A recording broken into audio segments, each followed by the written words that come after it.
नमस्कार, मैं विमलेंदु चैतन्य और आप देख रहे हैं अब तक बिहार। चैतन्य कम्युनिकेशंस के समाचार प्रभाग में आपका स्वागत है।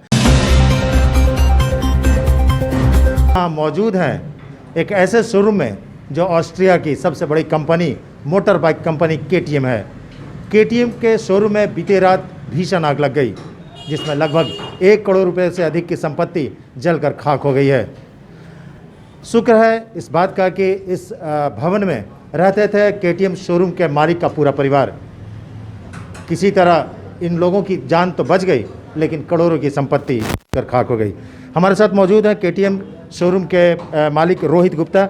रोहित जी, कैसे ये आग लगी? शॉर्ट सर्किट के कारण आग लगी है यहाँ। हाँ, जिसकी सूचना मुझे 3:30 बजे भोर में मोहल्लों के द्वारा मिली, तो हम लोगों ने दमकल को इन्फॉर्मेशन कराया, तो दमकल वाले ने पूरे साथ अपने पानी वगैरह डालकर बुझाने का कार्यक्रम किया गया। कितना देर मशक्कत करना पड़ा फायर ब्रिगेड को? कुछ भी नहीं, हम लोग के इन्फॉर्मेशन करने के 5 मिनट के अंदर फायर ब्रिगेड आ गई हमारे पास। 5-6 गाड़ी से उन्होंने पूरा मेहनत किया है, पूरे बिल्डिंग को कवर किए दोनों साइड से, तब जा कर के आग को बुझाया गया। ये कितना देर लगा इसको बुझाने में? करीब करीब 5 से 1 घंटा के अप्रॉक्स लगा आग बुझाने में। पता चला कि इसी मकान में आप लोग भी रहते थे? हम लोग भी इसी मकान में रहते थे। नीचे से मतलब शोरूम तो गया, हम लोग का ऊपर का पूरा मकान चला गया। सीढ़ी के रास्ते ऊपर का सारा कुछ डैमेज हो चुका है, पूरा बिल्डिंग ही एक तरह से ध्वस्त हो चुका है। इस बिल्डिंग में कितने लोग आप लोग रहते हैं? इस बिल्डिंग में हम लोग 5 लोग थे और सभी लोग सेफ हैं, सुरक्षित हैं। बगल के मकान से निकलकर अपना जान बचाया गया। तो जिस तरीके से आग लगी है, भीषण आग लगी है, शॉर्ट सर्किट है, तो कहाँ पे फॉल्ट लगता है? शॉर्ट सर्किट क्यों हुआ? जहाँ तक मोहल्ला से सूचना मिला है कि 2-2:30 बजे रात में हमारा जिस पॉल से कनेक्शन है उसमें कुछ फ्रैक्चुएशन हुआ था। 2-2:30 बजे लाइट कटी थी, उसके बाद लाइट आया था, उसी फ्रैक्चुएशन के कारण हमारे यहाँ शॉर्ट सर्किट हुआ। अब रात का टाइम था, हम लोग को पता नहीं चल पाया, उससे भी ये बहुत ज़्यादा बढ़ गया। रात का वक्त था, सुनसान अंधेरी रात थी, लेकिन इस काली अंधेरी रात ने एक बहुत बड़ा हादसा, बड़ी घटना घटी है। लेकिन इस हादसे में माल की तो पूरी क्षति हुई है, लेकिन जान किसी तरह बच गया। अब तक बिहार के लिए गया से मैं विमलेंदु चैतन्य। बिहार सरकार के तुगलकी फरमान के खिलाफ विरोध करने का अनोखा तरीका अपनाया है बिहार के गया में जन अधिकार पार्टी के कार्यकर्ताओं ने। जन अधिकार पार्टी के सुप्रीमो पप्पू यादव की रिहाई को लेकर बिहार के गया में जन अधिकार पार्टी के कार्यकर्ता एक दिवसीय आज गया में अंतासलीला फल्गु तट सीता कुंड में जल समाधि ली। जन अधिकार पार्टी के कार्यकर्ताओं ने कहा कि जब तक उनके सुप्रीमो पप्पू यादव की रिहाई नहीं करेंगे, तब तक विरोध जारी रहेगा। कार्यकर्ताओं ने कहा कि नीतीश सरकार निरंकुश हो गई है, सेवा के लिए कार्य करने वाले लोगों को सलाखों के पीछे डालती है। नीतीश सरकार का अंत अब निकट ही आ गया है। कार्यकर्ताओं ने कहा कि जल्द ही नीतीश सरकार के खिलाफ बिगुल फूकेंगे और इस भ्रष्ट सरकार को उखाड़ फेंकने के लिए तैयारी करेंगे। के जन जन के नेता, गरीबों के मसीहा आदरणीय पप्पू यादव की रिहाई को लेकर जन अधिकार युवा परिषद ने पूरे बिहार में जल सत्याग्रह आंदोलन के माध्यम से सरकार से हम मांग किया कि अविलंब पप्पू यादव को रिहा करने का काम करे सरकार। जिस तरह से बिहार में लगातार वो आदमी सेवा करने का काम लोगों कर रहा था, लगातार जो सरकार की नाकामी है उसको उजागर करने का काम करता है, इसका परिणाम है कि सरकार उनको जेल के अंदर डालने का काम किया है। पूरे बिहार प्रदेश में युवा परिषद के तमाम साथी आज हम लोग भी इसी के क्रम में गया के इस फल्गु में हम लोग भी जल सत्याग्रह के माध्यम से आदरणीय युवा परिषद के अध्यक्ष गया जिला के आदरणीय ओम यादव जी के नेतृत्व में हम लोग आज गया में भी जल सत्याग्रह किए और सरकार से हम लोग मांग किए कि अविलंब आदरणीय नेताजी को रिहा किया जाए और एम्बुलेंस चोर आदरणीय राजीव प्रताप रूडी जी को अविलंब सरकार गिरफ्तार करे और उन पर कार्रवाई करे। जल सत्याग्रह का साफ उद्देश्य है कि हमारे मसीहा, हमारे गरीबों के मसीहा पूर्व सांसद राष्ट्रीय अध्यक्ष पप्पू यादव जी को जिस तरीके से गिरफ्तार किया गया है, उसी के विरोध में हम लोगों ने आज सत्याग्रह किया है। हम नीतीश सरकार से आग्रह करेंगे कि उन्हें जल्द से जल्द रिहा करे और जो दोषी है, जो एम्बुलेंस चोर है, जिसने हमारे जिस नेता ने जिसको उजागर करने की कोशिश की और उसका फल के जगह उसे जेल में डालने का काम किया गया, हम चाहते हैं कि राजीव प्रताप रूडी को जल्द से जल्द गिरफ्तार करें। अन्यथा आज हमने जल सत्याग्रह किया है, आने वाले दिनों में हम नीतीश कुमार के पूरे परिवार का यहाँ इसी फल्गु नदी में हम पिंडदान करने का काम करेंगे। बिहार के गया से सामंती प्रथा का एक विभत्स रूप सामने आया है। 21वीं सदी के इस दौर में आज भी सामंती प्रवृत्ति कायम है। बिहार के गया से एक ऐसा ही मामला प्रकाश में आया है। भगवान बुद्ध की तपोभूमि बोधगया के मगध विश्वविद्यालय थाना क्षेत्र के छोटकी पड़रिया गांव में आयोजित एक तिलक समारोह में निमंत्रण पर गए दलित समाज के 5 नाबालिग बच्चों को सामूहिक भोज में बैठे पंगत से इन बच्चों को यह कहकर उठा दिया गया कि तुम लोग नीच जाति से हो, इसलिए पंगत से उठ जाओ। यह घटना शनिवार की रात की है। बच्चों के साथ गांव के ही दबंग ने भी मारपीट की है। वहीं पीड़ित ने जब इस मामले की जानकारी मगध विश्वविद्यालय थाना अध्यक्ष को दी तो थाने में आकर शिकायत दर्ज कराने की बातें कही गई। पीड़ित पक्ष के महेश पासवान सहित अन्य नाबालिग बच्चों ने बताया कि 5 जून की रात करीब 9:30 बजे गांव के ही विनोद विश्वकर्मा ने अपने पुत्र अजय विश्वकर्मा के तिलक में निमंत्रण दिया था भोजन करने के लिए। जब बच्चे वहां पहुंचे तो पंगत में पहले से लोग कुर्सी टेबल पर खाना खा रहे थे। जब ये बच्चे खाने पर बैठे तो गांव के ही एक दबंग ने पंगत में बैठे बच्चों को यह कहकर उठा दिया कि नीच जाति के लोग पंगत में नहीं बैठ सकते। अब यह मामला तूल पकड़ने लगा है। ज़्यादा तो उन लोग ने मारपीट किया। इन लोग ने बच्चा ने कही भैया क्यों तुम लोग मारपीट कर रहा, ठीक है हम लोग बच्चा हैं, हम लोग आ गए हैं तो हम लोग नहीं जा रहे हैं। इन लोग का खेत के मारपीट किया, नहीं हुआ तो इन लोग के लिए मारपीट की? यही छुआछूत कर लिए कि तुम लोग नीच जाति हो, हम लोग ऊंच जाति हैं, तुम लोग हम लोग का साथ पंगत में नहीं खा सकते हो, तुम लोग क्यों आई से हम लोग का सामने। तो इस संबंध में थाना में आवेदन दिए हैं? आवेदन दिए, अभी तक आज 3 दिन हो गया, कुछ नहीं सुना हुआ। जो कि राजेश मुखिया ने कल पंचायती में आया, इन लोग का बोलता है। थाना से क्या जवाब मिला अभी तक? थाना ने बोला था दरोगा साहब ने, मैडम ने कि बोल 2 बजे आना। 2 बजे हमने जब फ़ोन करते हैं तो मैडम ने कुछ उठावे नहीं किया, कुछ बात नहीं किया। भ्रष्टाचार का भेंट चढ़ गया जल मीनार। 2 दिन भी टंकी समेत पानी का भार नहीं सह पाया। पास में ही खेल रहे बच्चे बाल बाल बचे। 7 निश्चय योजना बिहार सरकार का ड्रीम प्रोजेक्ट माना जाता है। शायद इसीलिए इसका पार्ट 2 भी आने वाला है। लेकिन आपको बता दें कि पार्ट 1 ही पूरी तरह फ्लॉप रहा।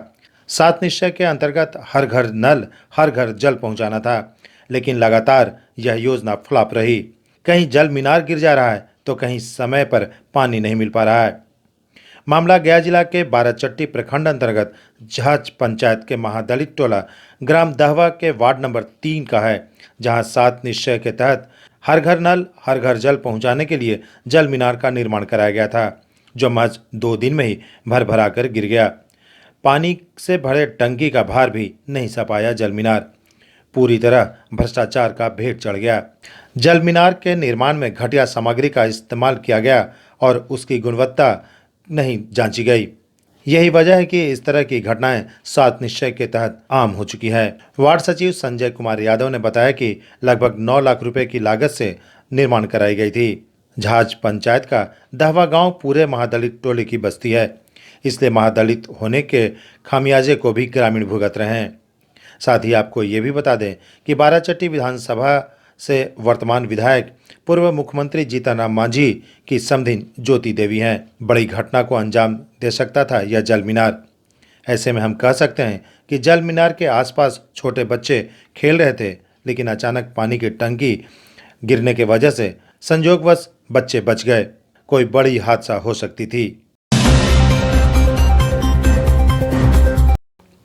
आर्मी के जवान व पत्नी की चिता एक साथ जली। पुत्र को दफनाया गया।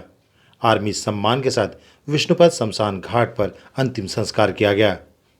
यह दर्दनाक घटना मथुरा से लौट रहे गुड़ारू के डीहा गांव के रहने वाले एक सैनिक परिवार की है। आर्मी के जवान पिंटू सिंह, पत्नी काजल सिंह और बेटे रेहान की सड़क हादसे में रविवार की शाम मौत हो गई। सोमवार को विष्णुपद स्थित शमशान घाट पर दाह संस्कार किया गया।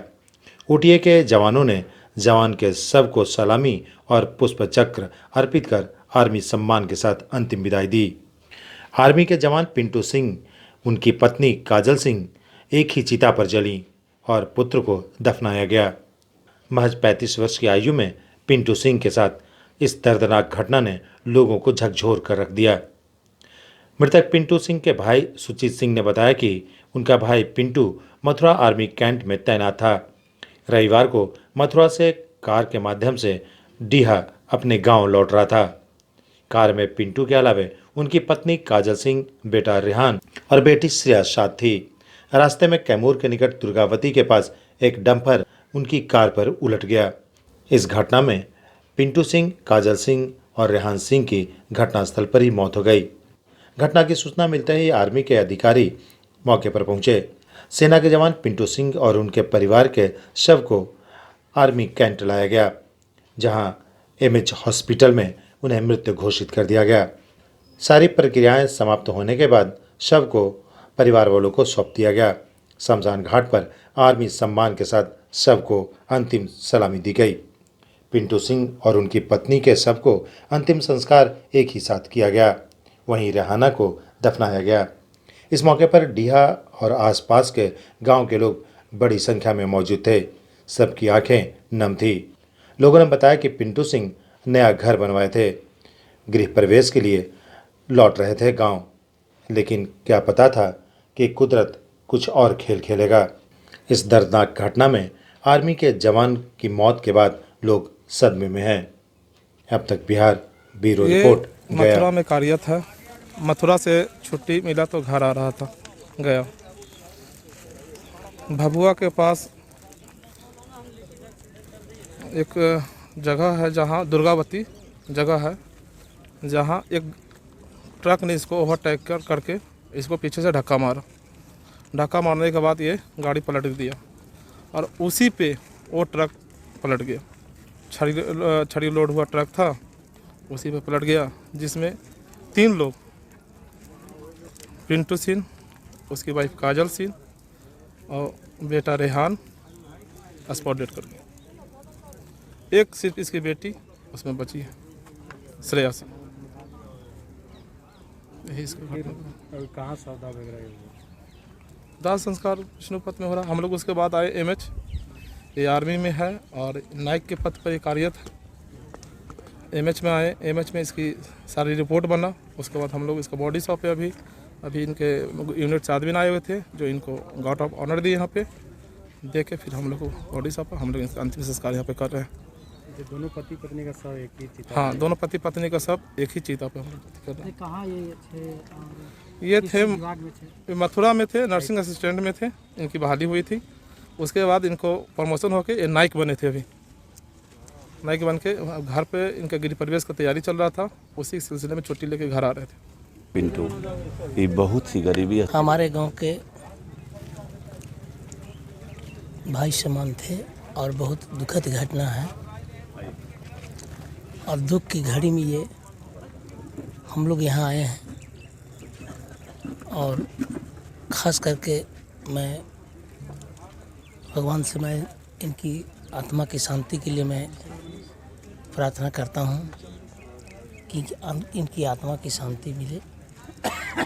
और ये लोगों का मौत हुआ किस तरह से हुआ? इसमें एक पिंटू सिंह है, पिंटू सिंह की पत्नी है और उनके एक बेटे हैं, और एक बेटी जो थे वो सही सलामत सुरक्षित हैं।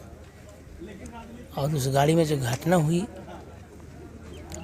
वो उसमें एक सुगा भी जो था वो भी सुरक्षित है। और ख़ास करके इस दुखद घटना में हम लोग कल से ही सुबह से भी लगे हुए हैं और इस दुख की घड़ी में हम सबों से कह सकता हूँ, सब लोगों से ये कह रहा हूँ कि इस दुख घड़ी की घड़ी में सब लोग साथ दें और इनकी आत्मा की शांति के लिए आप लोग प्रार्थना करके अपने बूते नौकरी प्राप्त किया। अभी अपने से घर मकान बना के गृह प्रवेश करने वाला था। समाज में अपना स्थान अपने बूते पर बनाया। सब सुख का इसका दिन आया तो बेचारा ही चलते गया। इस पर अब क्या बोला जा सकता है? ऐसा दुखद घटना हुआ, परिवार का अपने गया, पत्नी गई, बच्चा गया। अभी एक अपना नया मकान बनाया है गांव में।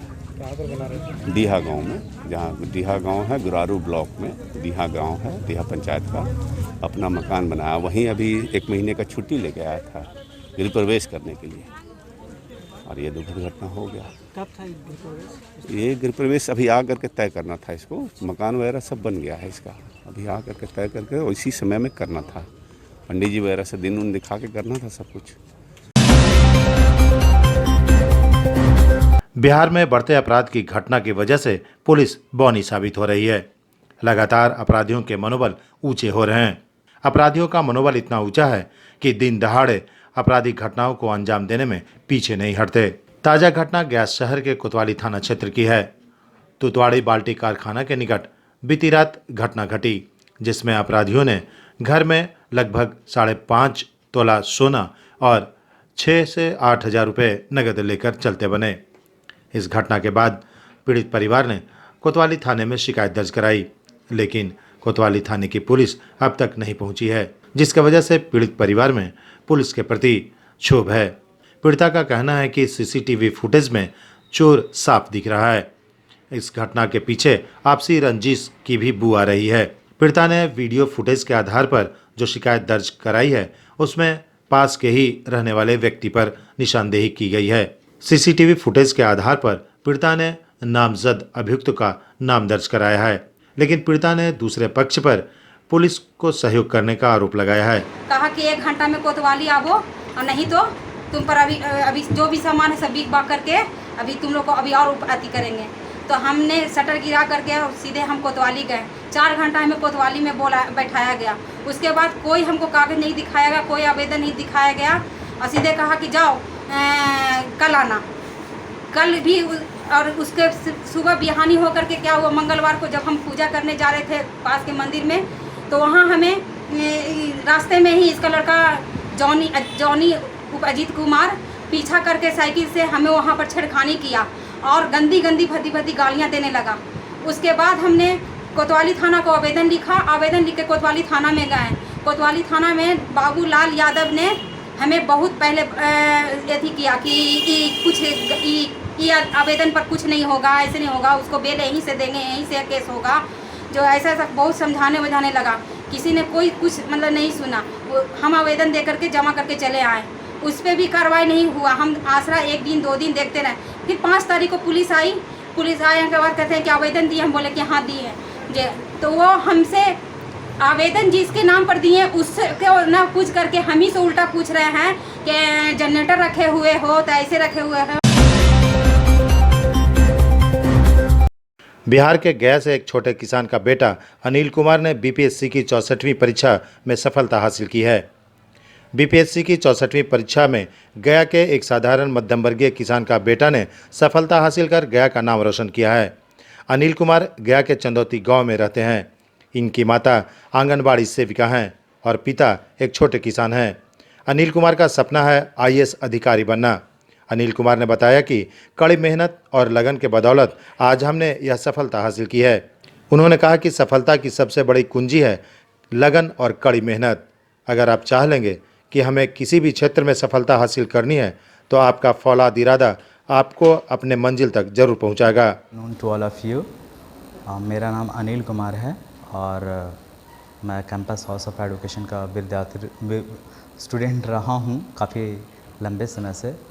और आज चूँकि मैं आप लोगों से रूबरू हो रहा हूं, इसके पीछे एक वजह है कि आज मुझे वो अवसर मिला है कि मैं आपके साथ में अपने खुशी का कुछ पल है जिसका मैं लंबे समय से इंतज़ार कर रहा था आपके साथ में साझा करूं। लेकिन उसके पहले मैं सर को धन्यवाद ज्ञापन करना चाहता हूं, साथ ही मैम को, चूँकि अगर मैं आज यहाँ पर अगर पहुँच पाया हूँ तो इनकी ही वजह से, इनके ही मार्गदर्शन में मैं कुछ भी मेहनत कर करके यहाँ तक पहुँच पाया हूँ।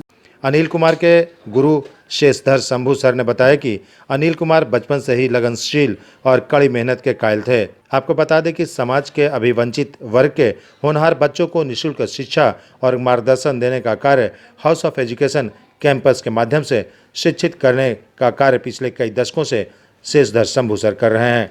शेषधर शंभू सर ने अपने शिष्य पर फक्र करते हुए मिठाई खिलाई और अगला गोल आईएएस कम्पीट करने की शुभकामनाएं दी। Doctor Sheshdhar Shambhu, director campus house of education Chandauti गया।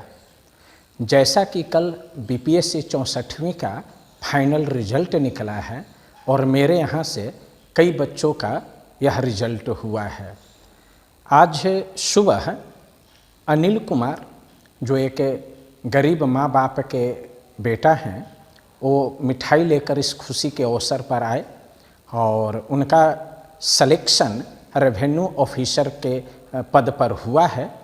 मैं उनके उज्जवल भविष्य की कामना करता हूं और वे शुरू से ही काफ़ी कर्मठी और मेहनती स्टूडेंट रहे हैं।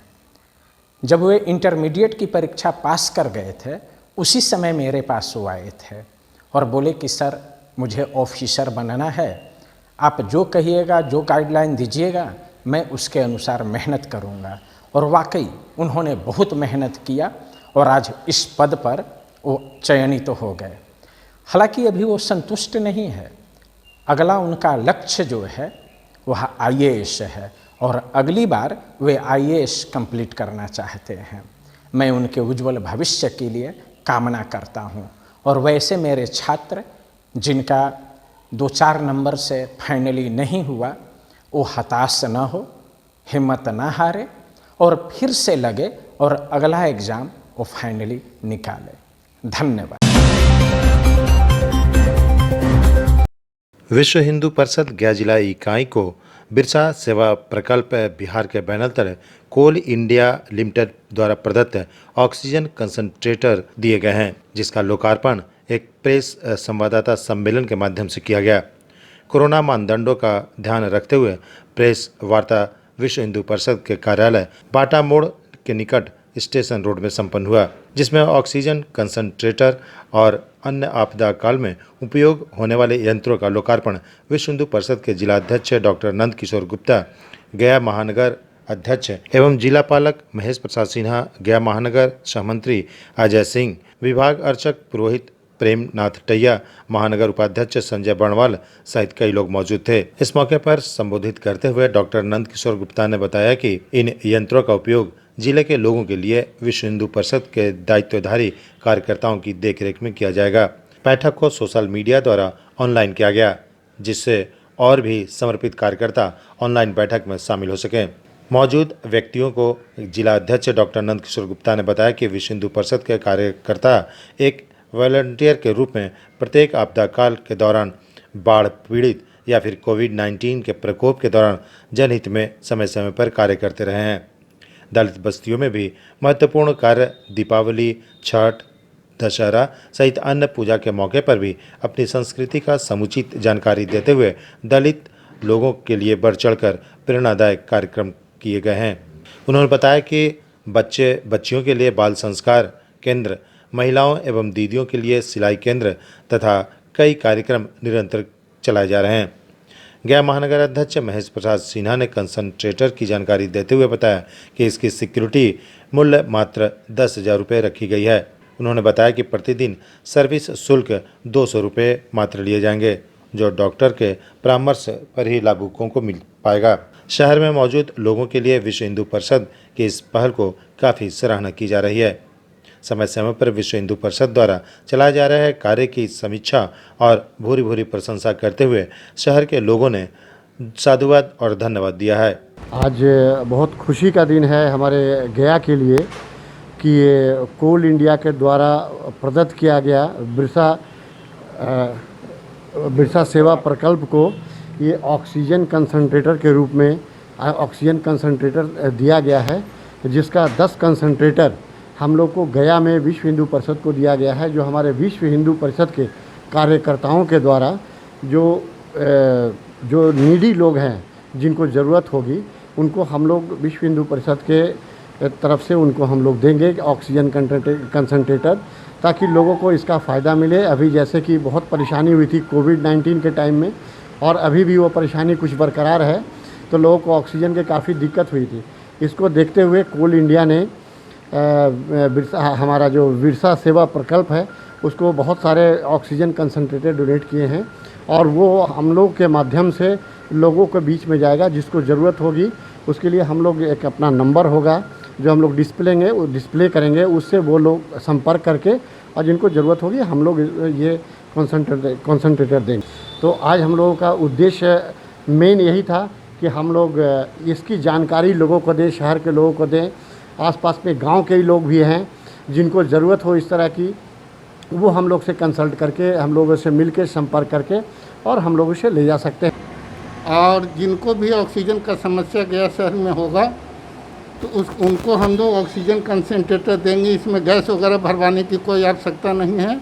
ऑक्सीजन कंसंट्रेटर में डायरेक्ट गैस का प्रोडक्शन होता है और जिस स्पीड में चाहिए उनको मिलते रहता है। इसमें सिलेंडर को ढोने का और भरवाने की आवश्यकता नहीं है। रोटरी क्लब बोधगया एजेंसी के तत्वाधान में पर्यावरण दिवस के मौके पर वृक्षारोपण कार्यक्रम का आयोजन किया गया। इस मौके पर रोटरी क्लब बोधगया एजेंसी के president Naval Kishore Sharma, secretary Mithilesh Kumar Sinha, treasurer Rajesh Kumar Rai सहित Rotary Club of Bodhgaya agency के सभी सदस्य मौजूद थे। Rotary Club of Bodhgaya agency के प्रेसिडेंट नवल किशोर शर्मा ने बताया कि इस बार बोधगया एजेंसी के तत्वाधान में ऑक्सीजन जनरेटेड प्लांट का पौधरोपण किया गया। उन्होंने कहा कि आज कोरोना काल में आवश्यकता है भरपूर ऑक्सीजन जनरेट करने वाले पौधों की। उन्होंने बताया कि पर्यावरण सुरक्षित रहेगा तभी मानव सुरक्षित होगा। इस मौके पर Rotary Club of Bodhgaya agency के सेक्रेटरी मिथिलेश कुमार सिन्हा एवं ट्रेजरर राजेश कुमार राय ने बताया कि आज आवश्यकता है पर्यावरण को संतुलित करने की। मानव समुदाय ने प्रकृति के साथ छेड़छाड़ की है, जिसके वजह से आज हमें प्राकृतिक आपदाओं से जूझना पड़ रहा है।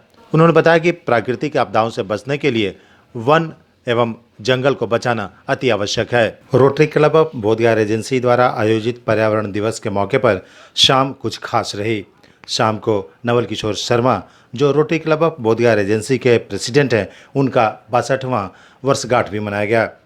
जन्मदिन समारोह के मौके पर शाम को एक शानदार पार्टी का आयोजन किया गया, जिसमें सोशल डिस्टेंसिंग और कोरोना गाइडलाइन का पालन करते हुए नवल किशोर शर्मा ने केक काटा, लोगों के बीच मिठाइयाँ बांटी गई और लजीज व्यंजन का लुत्फ उठाया गया।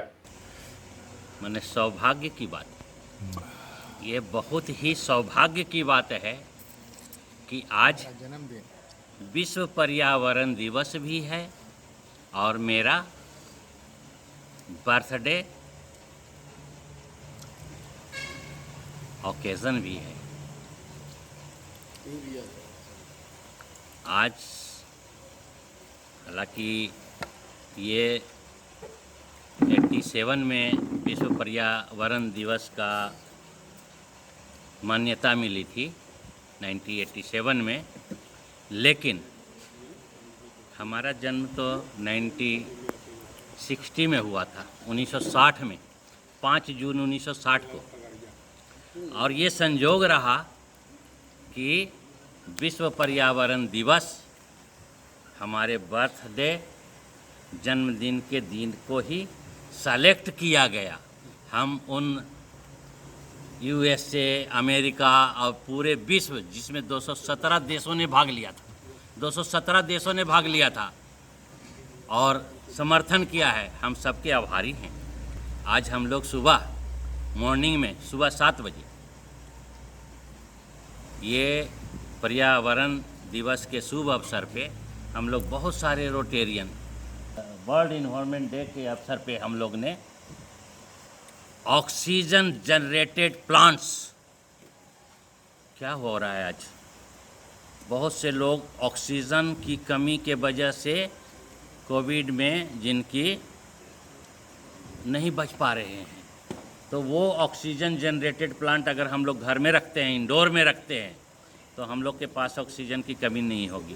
यूरेका पाम, जिसमें सबसे ऑक्सीजन, और इसमें सबसे ऑक्सीजन ज़्यादा मात्रा में, और महीनों दिन तक अगर इसमें आप पानी नहीं भी डालेंगे तो भी वह स्वस्थ पौधा रहेगा।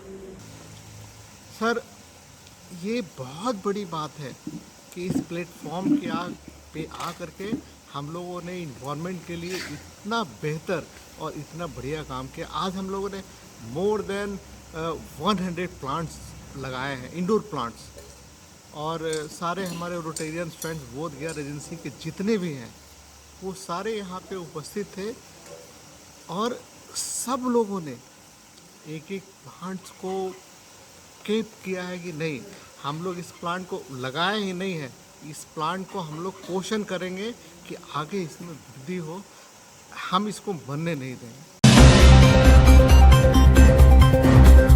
बिहार के गया में अनोखे अंदाज में पर्यावरण दिवस का आगाज हुआ। गया के प्रभावती अस्पताल में 4 वर्ष पूरे होने पर बरगद के वृक्ष का बर्थडे सेलिब्रेशन मनाया गया। इस मौके पर वृक्ष को बड़े ही सुंदर और आकर्षक तरीके से सजाया संवारा गया था। जन्मदिन समारोह के मौके पर मौजूद लोगों ने हैप्पी बर्थडे टू यू का कोरस गाकर वृक्ष का जन्मदिन मनाया। इस मौके पर लोगों ने केक काटी और लोगों के बीच मिठाइयाँ बांटी। मौके पर मौजूद आयोजक संतोष कुमार छोटे ने बताया कि हमने आज से 4 वर्ष पूर्व बरगद का पौधा लगाया था। प्रभावती अस्पताल परिसर में इस वृक्ष के नीचे लोग आज भी सुकून की सांसें लेते हैं। प्रत्येक वर्ष हम इस ऑक्सीजनदायी वृक्ष का जन्मोत्सव समारोह मनाते हैं। उन्होंने कहा कि इस वैश्विक महामारी कोरोना ने ऑक्सीजन के महत्व को समझाया है। ऑक्सीजन जीवन के लिए कितना महत्वपूर्ण है, इसका एहसास वैश्विक महामारी कोरोना वायरस के संक्रमण के दौरान लोगों को समझ में आया है। उन्होंने कहा कि हम सभी लोगों से अपील करते हैं कि कम से कम एक वृक्ष जरूर अपने सुख दुख का साथी मानकर लगाएं। वैश्विक महामारी कोरोना वायरस की मार ने पूरे विश्व के आर्थिक रीढ़ को तोड़कर रख दिया है। आज अगर हम वृक्ष की महत्ता समझे होते तो इसे नष्ट न कर इसका संरक्षण अवश्य करते। अभी भी वक्त है कोरोना से डटकर लड़ते हुए पेड़ पौधे के संरक्षण के लिए पहल करने की। वृक्ष बचेगा तो मानव जीवन बचेगा। Oxygen ventilator, oximeter, oxygen cylinder, oxygen concentrator जैसे कई उपकरण के माध्यम से लोगों ने अपनी जानें बचाई है। आवश्यकता है वृक्ष के संरक्षण को अपनाते हुए पर्यावरण दिवस पर हर आंगन में एक वृक्ष लगाने की।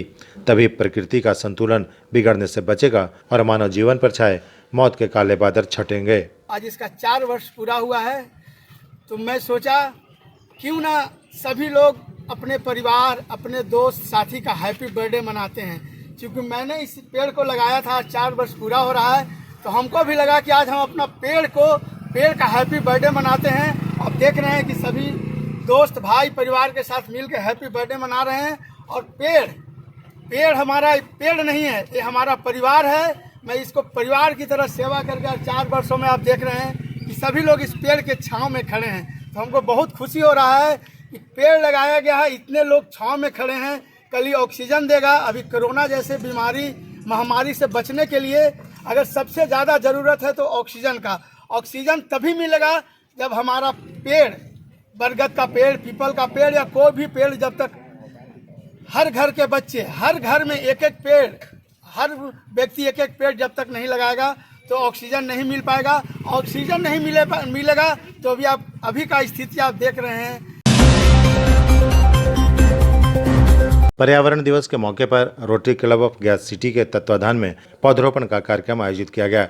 इस मौके पर जिला कार्यक्रम पदाधिकारी माध्यमिक शिक्षा आनंद कुमार, प्रखंड शिक्षा पदाधिकारी सुधीर कुमार सिंह, प्रधानाध्यापक वीरेंद्र कुमार, डोभी के केदारनाथ चौधरी, RCC रीता कुमारी, प्रधानाध्यापक नरेंद्र देव सहित कई लोग मौजूद थे। इन लोगों ने रोटरी क्लब ऑफ गया सिटी की अध्यक्षा रितु डालमिया, श्री प्रकाश, सुबोध जैन, श्याम सरोगी, राजकुमार दुबे, प्रिंस ड्वायर, रोटरी के वरिष्ठ पदाधिकारी प्रिय रंजन ड्वायर, बादशाह डालमिया, अशोक लोहानी, रेणु जैन, अमिता जैन, अजीत जैन सहित कई लोग मौजूद थे। मौके पर लोगों ने बताया कि जल ही जीवन कार्यक्रम में देवरी मध्य विद्यालय में समरसेबुल पंप लगवाया गया। साथ ही गया में पर्यावरण दिवस के मौके पर स्कूल में 50 पौधे लगाए गए। इस मौके पर सभी शिक्षकों ने भी भाग लिया। प्रखंड में गांव वालों ने बढ़ चढ़कर हिस्सा लिया। इस कार्यक्रम में मौजूद लोगों ने वृक्षारोपण पर प्रकाश डाले और इसकी महत्ता पर चर्चा की। रोटरी क्लब ऑफ गया सिटी के सेक्रेटरी डॉक्टर रतन कुमार भी अपनी धर्मपत्नी अमिता शरण सहित कई रोटरियन के साथ मौजूद रहे। उन्होंने बताया कि वृक्षारोपण निस्संदेह आज के परिवेश में अत्यंत नितांत आवश्यक है। गया जिला अंतर्गत टिकारी अनुमंडल के कोंच स्थित अंबेडकर भवन में सीमा सशस्त्र बल 29वीं वाहिनी ने कोच ब्लॉक प्रांगण में पर्यावरण दिवस के अवसर पर सशस्त्र सीमा बल के माध्यम से कमांडेंट PS सलारिया के निर्देश पर सी कंपनी कोच 29वीं वाहिनी गया के कंपनी कमांडर अनिल कुमार वर्मा के नेतृत्व में पौधरोपण का कार्यक्रम आयोजित किया गया। इस मौके पर marketing officer Manoj Kumar, Madan Mohan Tiwari, assistant गोदाम कोच, भारतीय स्टेट बैंक के मैनेजर एवं अन्य बैंक के कर्मचारी व जवानों ने मिलकर आम, जामुन, अमरूद, नीम, आंवला, शरीफा आदि के पौधे लगाए। कंपनी कमांडर अनिल कुमार वर्मा ने लोगों को संबोधित करते हुए कहा कि पौधारोपण के माध्यम से लोगों को ऐसी पैंडेमिक की घड़ी में इसका महत्व समझने की आवश्यकता है। उन्होंने बताया कि मत्स्य पुराण में कहा गया है कि एक जलकुंड 10 कुएं के समान तथा एक तालाब 10 कुंड के बराबर है। एक पुत्र का 10 तालाब जितना महत्व है, उसी तरह एक वृक्ष 10 पुत्रों के समान महत्व रखता है। पेड़ पौधे, प्रकृति, वातावरण सभी अहम भूमिका निभाते हैं। वहीं वायु को प्रदूषित होने से रोकने में पेड़ पौधों की अहम भूमिका मानी जाती है। उन्होंने कहा कि हर व्यक्ति को कम से कम एक पौधा अवश्य लगाना चाहिए। कोरोना वायरस संक्रमण काल ने हर एक घर में, हर एक मोहल्ले में एक सोनू सूद पैदा कर दिया। हर लोगों के दिल में अब लोगों के प्रति सिंपैथी और सहानुभूति की पैदावार सोनू सूद नामक शख्स ने पूरे देश में पैदा कर दिया है। यही वजह है कि आज देश भर में लोग कोरोना संक्रमित पीड़ितों की सेवा और सहायता कर रहे हैं। इसी कड़ी में गया के मंगला गौरी परिसर में देवरा के अविनाश शर्मा ने जरूरतमंद लोगों के बीच खाना वितरण किया। गरीब और असहाय लोगों के बीच खाना वितरण करते हुए उन्होंने बताया कि इस संकट की घड़ी में सबसे बड़ी मार गरीबों को पड़ी है। गरीबों के सामने 2 जून की रोटी की समस्या उत्पन्न हो गई। ऐसे में गरीबों की सेवा करना नारायण की सेवा करने के बराबर है। अविनाश शर्मा ने घूम घूम कर गरीब और असहाय लोगों के बीच पका हुआ लजीज भोजन परोसा और लोगों के दिल को सुकून दिया। विश्व पर्यावरण दिवस के मौके पर जल जीवन हरियाली अभियान के तहत सिविल लाइंस थाना परिसर में मुख्य द्वार के आसपास के इलाकों में सिविल लाइंस थाना प्रशिक्षु अध्यक्ष सह डीएसपी अबू जफर इमाम एवं प्रशिक्षु डीएसपी महताब आलम ने छायादार व औषधीय वृक्ष का पौधरोपण किया। इस मौके पर दोनों अधिकारियों ने बताया कि पर्यावरण दिवस के मौके पर सामाजिक एवं पर्यावरण संरक्षण की दिशा में अपनी जिम्मेवारी निभाते हुए प्रदूषण के स्तर को कम करने के उद्देश्य से पौधे लगाए गए हैं। उन्होंने बताया कि कोरोना काल चल रहा है, इसलिए स्वच्छ वातावरण बनाना अति आवश्यक है। उन्होंने शहरवासियों से अपील की कि अपने स्तर से एक एक पौधे अवश्य लगाएं। मौके पर कार्यक्रम में सब इंस्पेक्टर रेखा कुमारी, शिव गोपाल राय, नवीन कुमार वत्स, देवराज यादव, आरक्षी सुलेखा कुमारी, गोविंद कुमार आदि मौजूद थे। आज पर्यावरण दिवस के मौके पर हम सबों ने अपनी सामाजिक और ये जो वातावरण की जिम्मेदारी है, हम लोग जो इसे इनहेल करते हैं ऑक्सीजन, और हम इसके लिए क्या कर पाते हैं, जो प्रदूषण के लिए बढ़ता स्तर है उसको कम करने की दिशा में हम लोगों ने छोटा सा प्रयास किया है। हम लोगों ने कुछ पौधे लगाए अपने कैंपस में, थाना में। हम चाहते हैं कि जितना पर्यावरण से ले पाते हैं उतना हेल्दी इन्वायरमेंट हम उसको बना सकें। जैसा कि कोरोना का काल चल रहा है, इसमें और हेल्दी इन्वायरमेंट का होना अति आवश्यक है।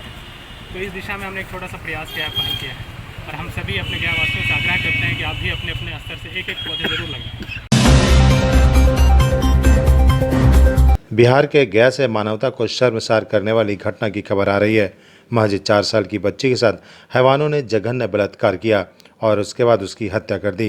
इस घटना की जानकारी मिलते ही कोतवाली थाने की पुलिस मौके पर पहुंचकर शव को अपने कब्जे में लेकर अंत परीक्षण के लिए मगध मेडिकल कॉलेज भेज दी। चूंकि रात की घटना थी, इसलिए लोगों का आक्रोश उस समय नहीं फूटा, लेकिन उम्मीद की जा रही थी कि इस घटना की जानकारी मिलते ही लोगों का गुस्सा फूट पड़ेगा। ऐसे में पुलिस प्रशासन घटना की नजाकत को समझते हुए पहले सुबह से ही तैयारी कर ली थी। घटना हुई दोपहर में, नहा जो कोई लड़की खेल रही थी और लड़कावा इनमें से जा रहा था, एक माता डांटबो कह रहे यहाँ पर से कहा रहे चल भाग यहाँ पर से। ये घड़ी कैसे वो लड़कावा लेके उठा के चला गया, सर हम लोग पता नहीं चला। हम लोग कौन लड़का है वो? सुड्डू नाम है उसका। कहाँ रहता है? पेहानी रहता है। तो क्या किया कि बच्चे के साथ कुछ गलत किया क्या? अब कहा किया, ले गया तो पता ना चला, अभी ना पता चला। अब किया तो ले गया तो गलत है, किस तब ना मर गई। तो कैसे आपको जानकारी कैसे मिला? जानकारी मिला, खोजे लगे कहीं फलाना लड़का देखियो कि लेके जा रहा कंधा पर। अच्छा ध्यान अब हम लोग पूरा खोजते खोजते तमाम टीशन कहाँ कहाँ बैरागी नए गोदाम, मतलब कि कोतवाली थाना का जो पारा खोबे उधिर गए, मानपुर पेहानी उसके माई कन गए तो माई कैसे उसका जान मार कर फेंक दीजिए। मेरा बेटा से कोई मतलब ना। तो कैसे पता चला फिर बच्ची आपको मिली कहाँ? फिर पता चला वही लड़का वो पकड़ाना तो पता न चला, उसको पकड़ के लाई तो पूरा सबका अभी से 5 बजे से 6 बजे पकड़ा। बच्ची कहाँ थी? बच्ची थी जंगल में फेंकाल थी। इस क्या सूचना मिली थी?